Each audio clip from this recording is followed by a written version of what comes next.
मगर जीतेगी भाजपा, मगर कंपटीशन से, एकदम से नहीं कि सपा एकदम। कंपटीशन भी जरूरी है, बट भाजपा को जीतना भी जरूरी है। क्या ना, हिंदुत्व को जो समर्थन करे उसका हम लोग समर्थन करें। अब इन्होंने राम मंदिर में भाई साहब के पूर्वजों ने कितनी गोलियां खाई, सीने छल ली है। अब ये बोल रहे हैं, गर्व से कह रहे हैं कि हम हिंदू हैं। देखेंगे तो वो अपना घर भरेंगे और कुछ नहीं, शहपै में मुजरा चलेगा, डांस देखेंगे, बस इतना ही है उनके पास। ठीक है, अभी लोग सब विधानसभा के चुनाव थे तो कहते थे लाठी ठास में खोसी है, वो साली 5 साल खोसी ही रह जाएगी। जिनके पास जितना ज्ञान है वो व्हाट्सएप वाला ज्ञान है, हकीकत में किसी को कोई ज्ञान नहीं है। न भाजपा के बारे में जानती है, ना कांग्रेस के बारे में। भैया बेरोजगार है, पुलिस का पेपर देने गया था, कैंसिल हो गया, 500 रुपया खर्चा की थी, फिर वापस आया, फिर तैयारी करी। गवर्नमेंट कितने सारे पेपर लीक हुआ, आरओ का पेपर लीक हुआ, 10 लाख कैंडिडेट बैठे थे। मोदी की बात नहीं, कर्मचारी की बात है। जो कर्मचारी भ्रष्ट है, कर्मचारी जहाँ से पेपर लीक होता है, सब गरीब परिवार के तो रहते हैं, हमारे आपके ही अधिकारी रहते हैं, उन्हें तो भ्रष्टाचार करते हैं। क्या मोदी कहता है कि जाइए मोदी सरकार को? मोदी सरकार को? हाँ। अच्छा, मोदी सरकार को क्यों देंगे? सही काम कर रहे हैं मोदी जी। हाँ। कौन जीतेगा इस बार? भाजपा। भाजपा? अखिलेश यादव? अखिलेश यादव नहीं। राहुल गांधी? कोई नहीं, अक्सर गठबंधन है उनका तो। हाँ, तो मतलब दोनों पसंद नहीं है? अच्छा। पहली पसंद भाजपा। हाँ। सरकार से नहीं खुश है या प्रत्याशी से? हम दोनों से खुश है। बीजेपी हमें अपना घर नहीं भरना है, ठीक है, हम पार्टी से पूर्ण रूप से संतुष्ट है। पार्टी जिसको टिकट देगी हम उसी के पक्ष में है। यहाँ पे सिर्फ बीजेपी आएगी और कोई नहीं आएगा। बहुत सारे लोग विरोध जता रहे हैं। जो जता रहे हैं अब उनका निर्णय बता रहे हैं। जो जता रहे हैं, इनकी 4 दिन की चांदनी, इनके लिए फिर अंधेरी रात ही रहेगी। ये सपने देखना बंद कर दें। सपने दिन में नहीं देखे जाते, सपने रात में देखे जाते हैं। वोटिंग तो दिन में होनी है ना। देखते हैं। देखिए, रात में आप क्या देखते हैं वो आपका पर्सनल मैटर है। ये दिन में और कुछ, रात में और कुछ देखते हैं। ये सेम बता रहे हैं। तो ये बताइए कि कौन आएगा इस बार? ऐसा है, इस बार कोई भी आए हम तो यही रहेंगे। भाई साहब पे लीजिए। हम लोग सपा को भी करते हैं, बट गठबंधन की वजह से सपा नो लाइक। अच्छा, only Bhajpa. Only Bhajpa? Yes. कमल खिलाएंगे। कमल को आना ही चाहिए इस बार, भाजपा को आना ही चाहिए। बात ये भी है, जिलेगा वही। इतना आसानी से नहीं जीतेगी, नेक टू नेक कंपटीशन रहेगा सपा और भाजपा में। मगर जीतेगी भाजपा, मगर कंपटीशन से, एकदम से नहीं कि सपा एकदम। कंपटीशन भी जरूरी है, बट भाजपा को जीतना भी जरूरी है। क्या ना, हिंदुत्व को जो समर्थन करे उसका हम लोग समर्थन करें। मेन क्या है, हिंदुत्व है हमारे लिए। सच्चा देशभक्त है। मेन क्या है भैया, हिंदुत्व सबसे आगे हमारे लिए। न जाने कितनी गोलियां खाई। नहीं, गोलियां नहीं खाई, पर हम लोग जो पूर्वज वगैरह कोई ना कोई रहा होगा ना।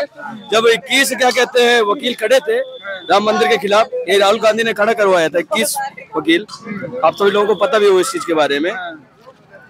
नहीं तो बात करने की हम कौन सा। बहुत सारे लोग ये कहते हैं कि राम मंदिर को राजनीतिक ना किया जाए, राजनीति से ना जोड़ा जाए। राजनीति से नहीं जोड़ा जाएगा, वो सनातन के लिए ही से जोड़ा जा रहा है ना, राजनीति से कहाँ जोड़ा रहा है। पर राहुल गांधी तो कहते हैं कि इधर से आलू डालो उधर से सोना नहीं निकलेगा। बताइए कैसे हो सकता है? कहाँ से होगा ना भैया, इनके पास कौनों के पास काम नहीं है।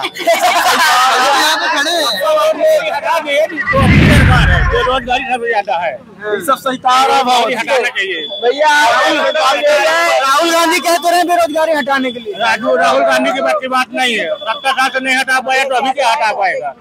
उसके बाद की बात नहीं है, खाली ऐलान करेगा। 70 साल के कुछ पता ही नहीं है।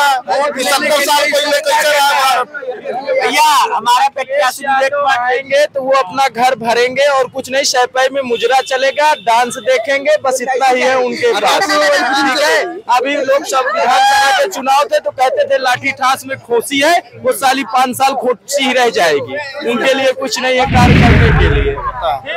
जिनके पास जितना ज्ञान है वो व्हाट्सएप वाला ज्ञान है, हकीकत में किसी को कोई ज्ञान नहीं है। न भाजपा के बारे में जानती है, ना कांग्रेस के बारे में। हम अपना मत है अपना दे सकते हैं, भाजपा को ही हम अपना मत देंगे। कोई ये कह नहीं सकता कि भाजपा जीतेगी कि सपा जीतेगी, वो तो परिणाम आने के बाद पता चलेगा कि कौन जीतेगा। लेकिन जनता को ये जानना चाहिए ना कि क्यों आखिर क्यों बीजेपी आगे जा रही है, या फिर क्यों हिंदुत्व है, राम मंदिर बना, इनसे पूछो कि इनके पास पर्सनल क्या है। भैया बेरोजगार है, पुलिस का पेपर देने गया था, कैंसिल हो गया, 500 रुपया खर्चा की थी, फिर वापस आया, फिर तैयारी करी। जिन्होंने लीक किया उनके खिलाफ कठोर कार्रवाई भी हुई है, ऐसा कुछ नहीं है। दोबारा पेपर देंगे ऐसा कुछ नहीं है, पर हम भाजपा, ओनली भाजपा की गवर्नमेंट। कितने सारे पेपर लीक हुआ, आरओ का पेपर लीक हुआ, 10 लाख कैंडिडेट बैठे थे। नहीं है, नहीं ये सपा सरकार में ये होता है कि नहीं इतना ले लो इतना ले लो। अभी पहले की सरकार थी, कर्मचारी के ऊपर रहता है, ऊपर से योगी मोदी नहीं करा। योगी मोदी की बात नहीं, कर्मचारी की बात है। जो कर्मचारी भ्रष्ट है वो कर्मचारी हमारे ही कार्रवाई नहीं परिवार के रहते हैं कर्मचारी जहाँ से पेपर लीक होता है सब घर ही परिवार के तो रहते हैं, हमारे आपके ही अधिकारी रहते हैं, उन्हें तो भ्रष्टाचार करते हैं। क्या मोदी कहता है कि जाइए भ्रष्टाचार करें? भ्रष्टाचार तो कोई नहीं करता, मगर जो कर्मचारी रहते हैं, आप मेन घर के सदस्य हैं, तो आपके इशारों पे सारा काम होगा। तो जब आप ही खराब है तो सारा सिस्टम ही खराब रहेगा।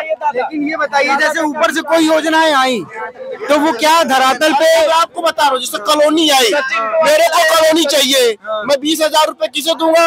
जो आएगा भूमि पर्यवेक्षण करने, जो दलाल वो आएगा, क्या बोलते हैं, योगी जी ने कहा कि आप पैसा दीजिए, अगर वो पात्र है तो उसको मिल नहीं रहा, पात्र हो जाएगा कागज। कॉलोनी किसे मिलती है? मैं अपनी हकीकत बता रहा हूँ। मेरे पास कॉलोनी आई थी, जिनके पक्के घर नहीं हो तो उनको कॉलोनी मिलती ना। अब पक्के घर बने हैं फिर भी कॉलोनी चाहिए तो 20,000 रुपए देना पड़ेगा। सरकार ने सबको दिया, सरकार ने सबको दिया, छोटा बड़ा कुछ नहीं देखा। ठीक, सरकार ने सबको ही दिया कॉलोनी। पता है यहाँ पे कितनी कॉलोनी आ चुकी? 779 एक बार आ चुकी, 103 एक बार आ चुकी, 105 एक बार आ चुकी, 78 एक बार आ चुकी। ठीक है, और अब 815 कॉलोनी आना बाकी, सेंशन हो गई है। लखनऊ से फाइल नगर पंचायत ओरन पे आ भी गई। तो इसलिए सरकार बहुत अच्छा कर रही है, अपने खुद के बेनिफिट के लिए हम नहीं परेशान है। सरकार जो भी कर रही है अच्छा कर रही है, अच्छे के लिए ही कर रही है। अब इन्होंने राम मंदिर में भाई साहब के पूर्वजों ने कितनी गोलियां खाई, अब इनके सीने छल ली है। अब ये बोल रहे हैं, गर्व से कह रहे हैं कि हम हिंदू हैं।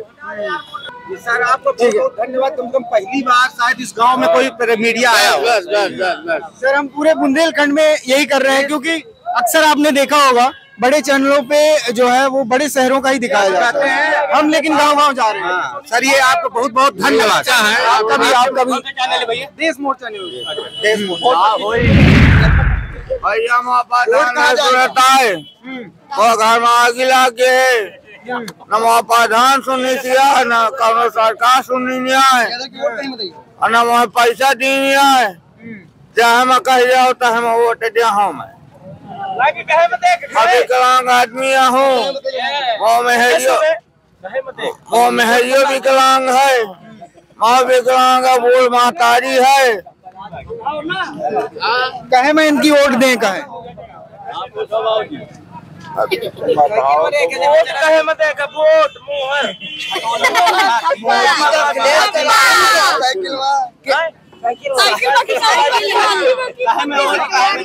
कह जाओ तो हम तीन टाइम लगे रुकी है 9 महीना से 10 दिन से रुकी है। अब बुढ़ी बुढ़ान को न खेती न बाई न लड़का बच्चा है। 9 महीना हो गए, 1000 का महीना बाइक का बांधे हुए हैं न बैंक हो नहीं आ रही, ये कहाँ रुकी? किसे वोट देंगे? भैया सब दिन कमल में दिए हैं तो कमल में देंगे। चलिए ठीक है, बहुत बहुत धन्यवाद।